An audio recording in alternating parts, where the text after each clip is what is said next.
Morning, Chris Olve, Wake Forest Baptist Health Infectious Diseases. Well over a year now into the pandemic, and we're starting to, I'll use the word wrestle with how to get back to normal. You wouldn't think that it would be a difficult job to get back to normal, but in some ways getting back to normal is harder than it was leaving being normal. And we'll talk a little bit about some of the things with this, but the first thing I want to lead off with has nothing to do with COVID at all, and it's for my friends, colleagues, and viewers here in North Carolina. It's tick season, so the ticks are now out and about, and so that's one of the benefits of warm weather, I guess, is to have visits from our ticks, particularly if you're outside in the brush and in the grasses. Check yourself afterwards so that you don't get bit.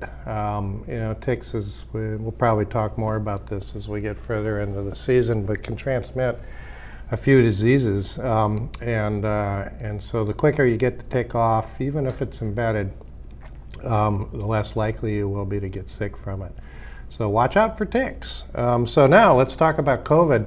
So here in North Carolina and in the Triad, our case counts continue to decline. Not quite at the rate that they were declining a couple weeks ago, but still going down. Generally across the country going down, albeit a little bit slower than we are.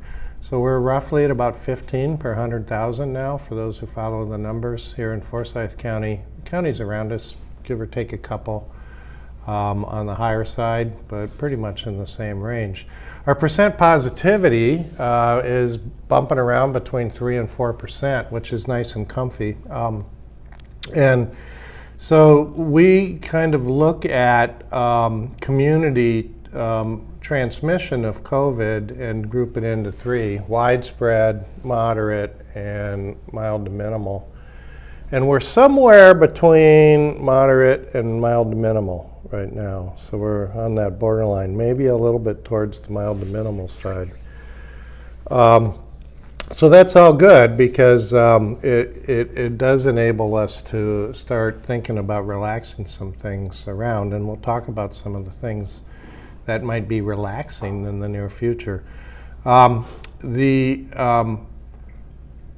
Hospitalizations, though, in our area is pretty much plateaued. It's pretty much stuck at the level it was 2 weeks ago. And we are still, unfortunately, still having some deaths in our county and our area, not nearly what we were in January. But so COVID's not gone. What's going to happen in the near future? I'm anticipating a bit of a wave associated with spring breaks.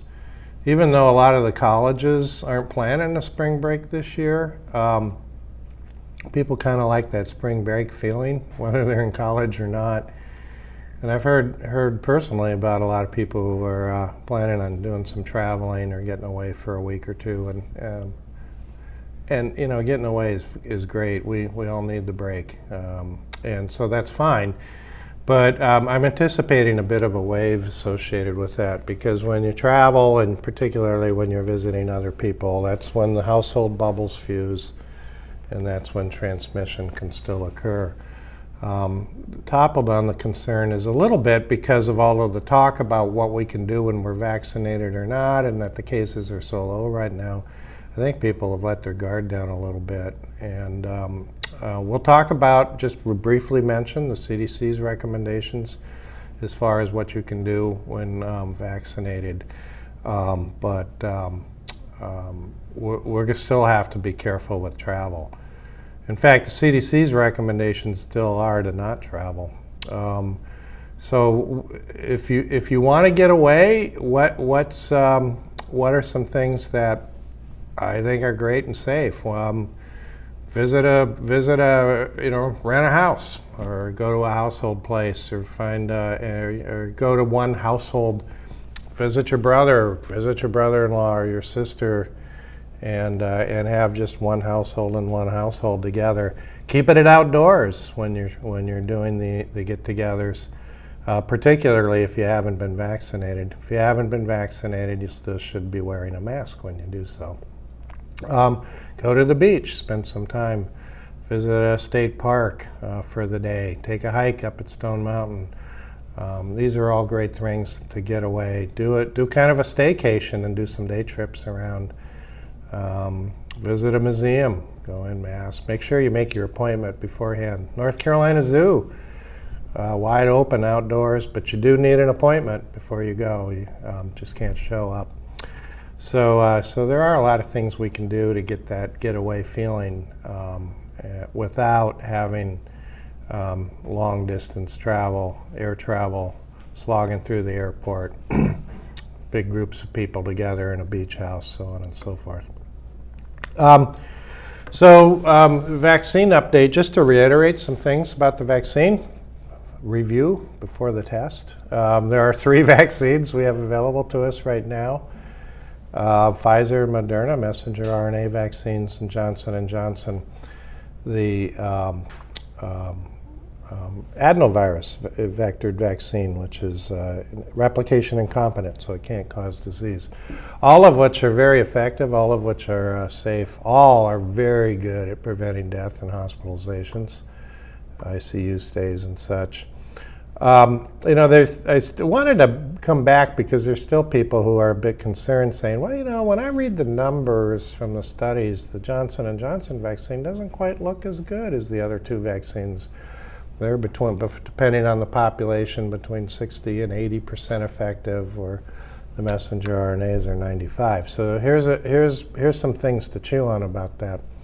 One is that these studies were all done differently and in different groups of people, and the Johnson & Johnson vaccine picked the variants in South Africa and Brazil for a good amount of their study population, and looked pretty good against them, actually. In fact, good enough so that those countries who have problems with those variants are picking Johnson & Johnson vaccine as their preferred vaccine for their populations.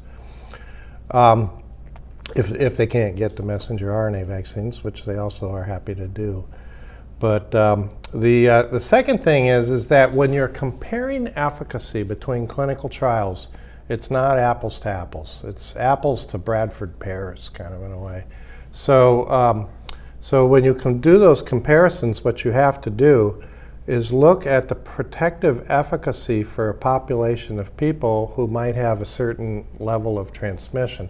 So if you look at moderate transmission from COVID, and then you look at protective efficacy about how many people would actually get COVID, how many people would be exposed, and then how many people would have been protected, the level of protection from the Johnson & Johnson vaccine is really equivalent to the 2 messenger RNA vaccines, and it's about 0.05%. So it's less than 0.1%. So if you've been vaccinated with any of these vaccines and you're exposed, or you're just out in the community doing things like you normally do, your risk of getting COVID is about less than 0.1%. So that's pretty darn good. So the best vaccine is the one you can get the quickest, and I still stand by that. One advantage of Johnson & Johnson's vaccine is right now it's 1 shot and you're done, and so you don't have to schedule or come back for the second shot. For some people, that's actually quite an advantage.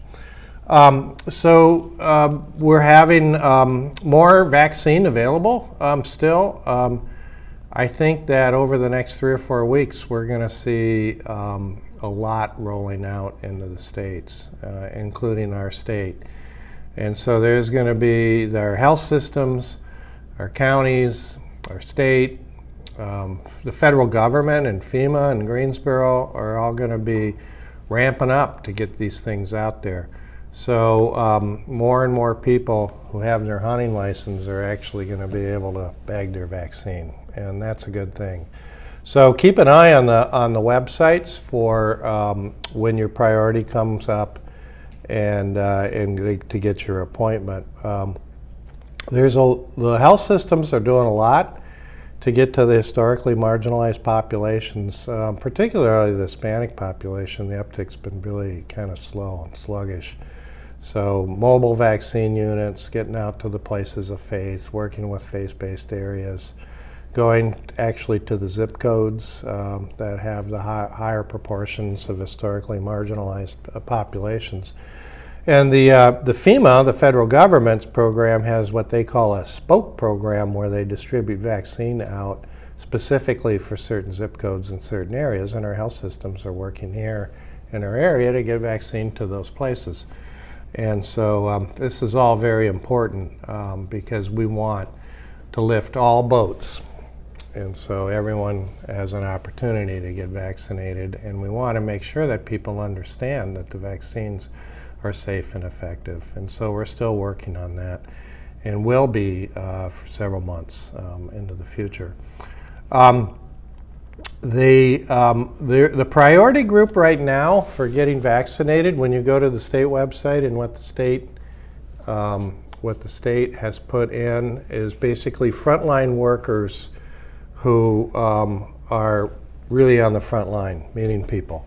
So think grocery store workers, convenience workers, fast food people, still teachers, people in universities who are working with students, counselors who are working with people, mental health professionals, people who are working in courthouses, such and so forth. So the people who are doing essential jobs but not technically meeting a lot of people all the time are in group 4, which is coming up on 2 weeks from now, actually, March 24th. So there's a lot of gray areas in there, I know, and when you sign up on the websites, each county's sign-up system's a little different, and sometimes it gets a little confusing. Just a little bit of an appeal that if you're really not in the priority group, be a good citizen and wait a couple weeks. But we also have to be cognizant when you see people in the line at the vaccine place. You don't know if they work at a grocery store. You don't know if they're a teacher. You don't know if they have a real priority reason to be there. So it's on the honor system, so let's all be honorable. The one group that has not yet hit the priority but will on the 24th is a group that's really feeling the pinch, and these are people with underlying health conditions, particularly being overweight, having diabetes, heart disease, lung disease, kidney disease, so on and so forth. Well, some of the kidney disease people have been vaccinated through their dialysis centers, but there's a lot of people with underlying health conditions that haven't had a chance to get vaccinated yet, so we have to be respectful of them. And their turn comes up on March 24th, so we look forward to that. This week, the CDC came out with recommendations about what people can do once they've been fully vaccinated.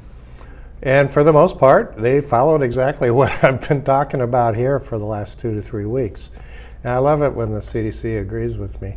But so you have to remember a few things about the CDC guidelines when you go to them or where you read about them in the media, is that they're basically oriented towards households. Okay, so what can I do with my family? What can I do as an individual? What can I do with people? And the big things they say that I agree with totally are that if you've been fully vaccinated and you're getting together, you plan to get together with other fully vaccinated people, and you're going to do it indoors, you can do it without masks if you're basically doing it with one other household or very small groups of people. And then if you get multiple households together indoors, though, even if you're all vaccinated, you should still be taking precautions. And taking outdoors, wear masks, so on and so forth. But this means that people visiting relatives who have been fully vaccinated, like visiting the grandparents and such, is an okay thing to do. And they even go on to say is that if there's some mixture, like some unvaccinated people, but the people you're visiting are fully vaccinated, it's okay as long as there's not people who in the unvaccinated group are at high risk. And so you can, and I agree with that too, you can look at the numbers. One thing though that I think is a little bit I differ a little bit from the CDC that if you're going to be visiting grandparents or another family who are vaccinated and you're bringing along older kids, middle school, high school kids, probably should mask still and distance some, because that's an unvaccinated group of people who tend to be asymptomatic when they get infected, so you might not know they have it, and they're particularly as spring comes on, they're getting to be a pretty social group. So if you have kids, older kids particularly, and you're visiting the grandparents, even if the grandparents have been vaccinated, I'd take some precautions. And if you're indoors, wear the mask. If you're outdoors, I think you can take the mask off. As we're getting to normal, one of the things that is happened here in North Carolina is the legislature and the governor agreed on schools that are in a hybrid state and giving them the option to move to Plan A. For you non-North Carolinians, Plan A basically is sort of a normal operation for the school, where social distancing and cohorting doesn't necessarily need to happen. And right now, for instance, here in Forsyth County, our middle schools and high school are in a hybrid situation, whereas our elementary schools are pretty much full in person, but doing so in a distanced way, and with masking and so on and so forth. So what is this? So in Forsyth County right now, Superintendent McManus has been moving to try to get more middle and high school kids in person rather than hybrid, and has found ways to do that in a very safe way. And I fully support that. I think trying to get more of the middle school kids and high school kids in person is a great thing, and I think it's safe to do so. I do want to bring up, though, that with the new law from the state, that there are some considerations school districts are going to have to keep in mind. One is that the CDC's recommendations for safe schools still continue to recommend social distancing, and they still recommend environmental safeguards, which include a reasonable amount of cleaning, and making sure that rooms are well ventilated, and if rooms aren't well ventilated, taking steps to improve the ventilations in these rooms, and that all kids need to wear masks, and that classes still need to cohort. So I agree with those CDC recommendations for K through 12 schools, and I think that school districts need to keep these in mind if they're planning on changing their operation levels. But however, it's not an all or none situation. It's not all right, it's Plan A, we're going to come to normal, throw your masks in the corner, let's get together and have one big huge group hug. That's not the intent, I think. The intent is to find ways to open schools safely and to keep people in person, but maybe not with quite the strictness that we have been. So if, for instance, for middle school or for high school, if doing the strict cohorting is such that it's really interfering with your ability to bring kids back, then find a way to cohort differently, maybe relax the cohorting a little bit, or find different ways to do it that aren't quite so strict, but so that you can bring people back. If the 6 feet rule is really having trouble for you, then there may be areas where 6 feet doesn't need to be done. If you have an extremely well ventilated room with high ceilings, maybe you can cut that back. But by no means don't cut out the masking. The masking has got to stay. So there's some things that people have to remember with schools. One is that while teachers have been vaccinated, our kids have not been. And we probably won't be vaccinating our kids until, at least the 12-year-olds and above, at the earliest, the last part of the summer, maybe even a little after that, because those trials are ongoing. The younger kids won't be for another year yet. And if the kids aren't vaccinated, but the other people in the community are becoming vaccinated, and at the same time we release and abandon the safety measures such as masks and some level of distancing in their schools, the virus is going to take advantage of that, and it's going to start getting transmitted in our schools. To date, that really hasn't been a problem because the schools that are opening are masking and distancing and cohorting and looking at their environment. So if we relax too much, there's going to be in-school transmission. So while teachers have all had an opportunity to be vaccinated, there's still a lot of families where the parents or the grandparents or stuff are still waiting for their turn and haven't had a chance to get their appointment yet. So if there's transmission that all of a sudden starts to happen in the schools, they could bring that home to these families. So I'm not saying that we should just stay the way we are and forget about it and just stay plan B. I'm not saying that. I'm saying let's look at areas that we could make it easier to get back in person. But there's certain safety measures that I think need to stay. 100% for sure, the masks. And while distancing can be relaxed, I think, I wouldn't abandon it totally. So, for instance, in a high school, remembering my high school band days, you get together and you're doing a brass quartet in a small room and practicing for the spring contest.